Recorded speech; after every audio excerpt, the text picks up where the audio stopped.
Guys, what's up? It's your girl Cooking with Tammy, and today I'm going to show you how to make the ultimate brunch recipe. We're going to be making a New York strip with chimichurri sauce, roasted garlic, butter, Parmesan potatoes, and eggs over easy. So without further ado, let's get to cooking. I'm not going to introduce the ingredients like before the video. You know how I do if you've been rocking with me for a hot minute. However, I am going to introduce the ingredients as we make each individual dish. So without further ado, let's get it. First one up is our roasted garlic butter Parmesan potatoes. We're going to need potatoes, Parmesan cheese, parsley, butter, garlic cloves, oil, dried oregano. And the first thing we want to do is get in there, take these potatoes and cut them in quarters. However, if your potatoes are a little bit larger, cut it in maybe, let's say, 6 pieces. Try to make the sizes even as much as you can because you want everything to cook at the same rate. We're going to add these potatoes to boiling water and we're going to parboil them for about 5 to 8 minutes. We're not cooking them all the way through, but just enough to soften them up slightly. Let's grab our parsley, chop it up really, really good.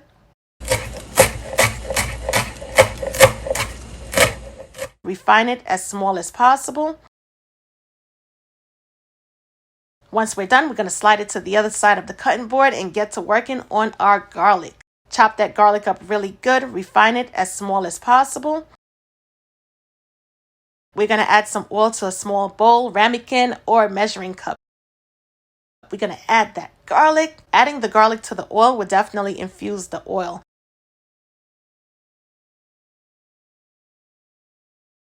We're also going to add our dry oregano along with some salt.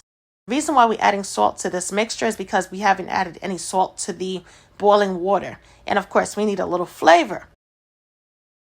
Once we're done, we're going to add some ground black pepper.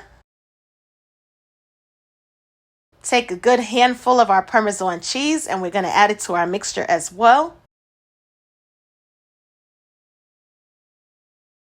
Stir it on up. Get all of the contents from the bottom. Make sure the cheese is incorporated with the garlic and herbs. If you notice that your mixture is slightly dry, no worries whatsoever. We're not going to toss it. All we have to do is add some additional oil. Stir it on up, and this is it right here. This is perfect. Your consistency should look just like this. In the meanwhile, turn on that cold water, get that colander out of the pantry, and let's drain our potatoes. We're going to drain it on off and allow the cold water to cool these potatoes on down. We're going to add our Parmesan garlic mixture to the potatoes. Mix it up really, really good. Trust me, these potatoes are going to have so much flavor. I don't think you're ever going to do your potatoes differently than this method right here. It's going to be so delicious once you're done. At this point in time, our oven should be preheated to 400 degrees Fahrenheit. I'm going to take these seasoned potatoes and add it to my cast iron skillet. However, feel free to add it to a baking sheet lined with maybe aluminum foil. And guess what? You don't even have to use aluminum foil. Just add it to a baking sheet if you don't have a cast iron skillet. Now that we're done, we're going to add it to the oven. In the meanwhile, we need to melt some butter. However, let's talk about the butter for a second. A question that I usually get is, should I use unsalted or salted butter? If you use a lot of ingredients that contain salt and you have enough salt going on, then I would definitely scale back and use unsalted butter. However, if the ingredients that you're using contain no salt or a little bit of salt, then basically just use your discretion, get that salted butter and add a little flavor. The butter is nice and melted, so now will be the perfect time to add our chopped parsley. And the more parsley you add, it's going to look even prettier. Mix it on up really good. I'm going to add some of our butter and parsley mixture. Not only is the butter going to give the potatoes a nice flavor, but it's also going to help with the browning process as well. I rotated the potatoes every 15 minutes for a total of about 25 minutes, or until the potatoes were nice and soft. Now, we're going to turn the broiler on and we're going to place our potatoes in the broiler simply because we want our potatoes to brown on up a little bit more and we want to have our potatoes form that nice little crispy coating on the outside as well. Only for about 3 minutes or until the potatoes are nice and golden brown to your liking. let's work on making our chimichurri sauce. Yay! For that, we're gonna need tons of parsley, red chili peppers, along with oregano, dried of course. You know something? If you have fresh oregano, you can incorporate that as well. We're also gonna need some red wine vinegar, along with olive oil, garlic, salt, and ground black pepper. First thing you should do is remove the stems. However, if you prefer to leave it on, then hey. In the meanwhile, we are gonna chop our parsley, so make sure you got your muscles intact, because we need to refine our parsley as much as possible. We need to get in there and break it on down. Why are we chopping the parsley so much, Tammy? Simply because, first of all, do you want to choke on parsley? So it makes a lot of sense to break it on down. But for the most part, parsley holds a lot of flavor. And the more you break the parsley down, is the more flavor you're definitely gonna get. We're finally done.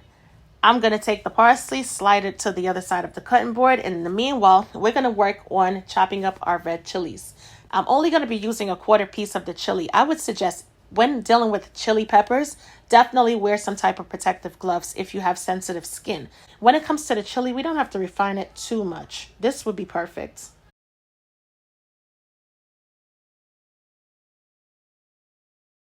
When it comes to the garlic, I thought I had like a lot of garlic on hand. However, I did have some garlic, but it wasn't fresh. I had to end up using my garlic in a jar. If you do happen to have fresh garlic, definitely utilize it. However, this is not going to stop the flavor train over here, all right? So basically, just use what you have.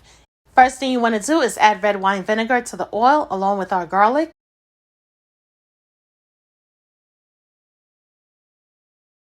Along with oregano and all of our chopped parsley. Get it all into the container. Let's add our chilies. Not only is adding the chilies going to give our chimichurri a nice flavor, but it's also going to add a nice pop of color as well.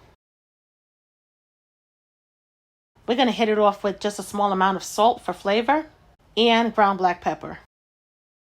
Give it another mix. Make sure everything is well incorporated. It's about that time. We are going to work on our New York steak strip. We're going to hit it off with some salt. A good amount, of course, because this piece of meat right here is about an inch thick. So make sure you add enough salt along with ground black pepper. But we're not just going to season this steak with just salt and pepper. All right, we've graduated. So we're going to add some adobo for that nice extra flair of flavor. Once you're done, you're going to get in there, pat the seasoning onto the steak, make sure it's stuck, flip it on over, and we're going to repeat the same process. Small drizzle of oil, followed by enough salt, ground black pepper, and adobo. Let me tell you something. You're going to realize that the adobo is going to bring the ultimate flavor out of this steak.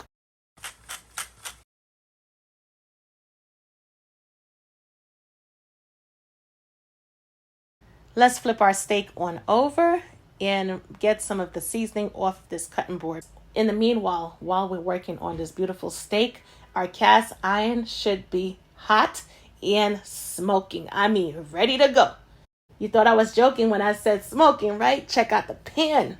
Ready to go. We're going to add a small drizzle of oil, and we're going to set our steak down into the cast iron skillet. And guess what? I don't want you to disturb it, all right? Right now, our steak is on vacation, and you are not going to disturb. We're going to allow our steak to sear for about 3 to 4 minutes on each side. And in the meanwhile, let's talk about steak for just a minute. It's also really important to remove the steak from the refrigerator and allow it to come to room temperature before searing it. And that usually takes about 30 minutes. When the steak becomes room temperature, of course, rinse it off if you prefer. Make sure you pat it dry with paper towels as much as possible. Great thing I love about a cast iron skillet is when you lay that steak on down, it's going to literally be stuck to the cast iron skillet. It's not until the steak is ready to be flipped on over is when the steak is literally going to be released from the bottom of the pan and you're going to have an easy flip. That's another key indicator as far as when to flip the steak on over. Allow it to sear for about an additional 3 to 4 minutes. Once we're done, we're also going to sear the vertical sides of the steak as well. This is not geometry class, but it is today.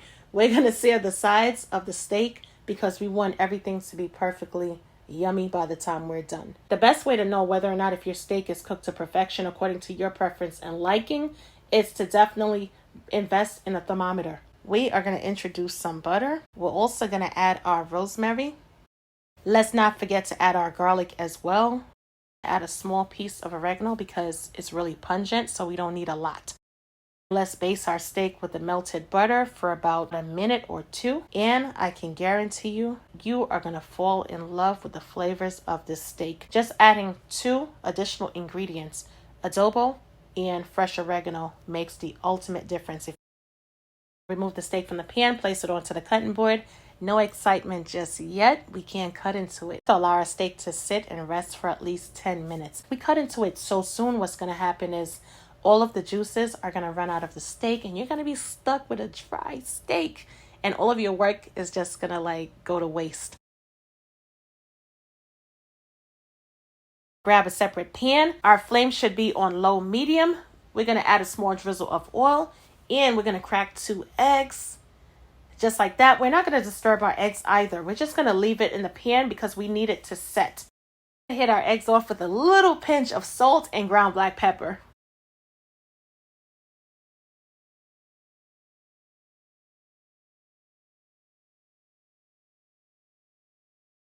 Add about a tablespoon or 2 of water. Cover it on down and you're going to lock the steam on in the pan, if that makes sense. It's better to utilize a glass cover so you could kind of see what's going on.